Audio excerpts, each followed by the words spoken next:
Hello and welcome to my channel. आज आपण मस्त सँडविच ढोकळा बघणार आहोत. अगदी सोपी रेसिपी आहे. पहिल्यांदा मी हिरवी चटणी करून घेतली आहे. नारळ, कोथिंबीर, लसूण, मिरची, मीठ, साखर आणि थोडंसं पाणी असं घालून छान चटणी केली आहे. इडली बॅटर घेतलेलं आहे. चवीनुसार मीठ घातलं आहे, त्याच्यामध्ये मिक्स करायचं आहे. आता ज्या डब्यामध्ये मी ढोकळा लावणार आहे त्याला मस्त तेलाने ब्रश करून घेतलेलं आहे. एक लेअर इडली बॅटरचा घातला आहे, स्प्रेड केलं आहे त्याच्यावरती. 10 मिनटासाठी मी पाण्यामध्ये ते स्टीम करून घेणार आहे. हे बघू शकता, पाणी उकळले, त्याच्यात एक स्टँड ठेवला आहे आणि हा डबा ठेवून झाकण ठेवून 10 मिनटासाठी स्टीम करायला ठेवलं आहे. एकीकडे मी एका छोट्या बाउलमध्ये इडलीचं बॅटर घेतलं आहे थोडंसं, त्याच्यात हिरवी चटणी मिक्स करून घेतलेली आहे. बघा काही छान कलर आलेला आहे आपल्या चटणीमुळे.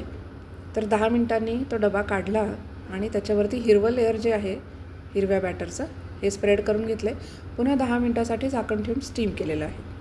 आता 10 मिनटांनी परत जे नॉर्मल आपले इडली बॅटर आहे त्याचा तिसरा लेअर आपल्याला घालायचा आहे, तो स्प्रेड करायचा आहे आणि 10 मिनटासाठी पुन्हा एकदा मी स्टीम करून घेतलं आहे. तर आता 10 मिनटांनी ते स्टीमवरनं काढला आहे तो डबा आणि साईडनी मी थोडंसं सोडवून घेतलेला आहे ढोकळा आणि नंतर स्क्वेअरमध्ये कट केलेला आहे.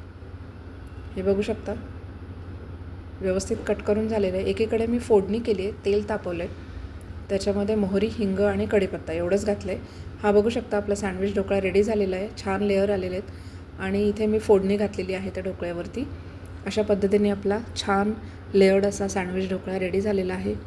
नक्की ट्राय करून बघा आणि चॅनलला सबस्क्राईब करा. थँक्यू.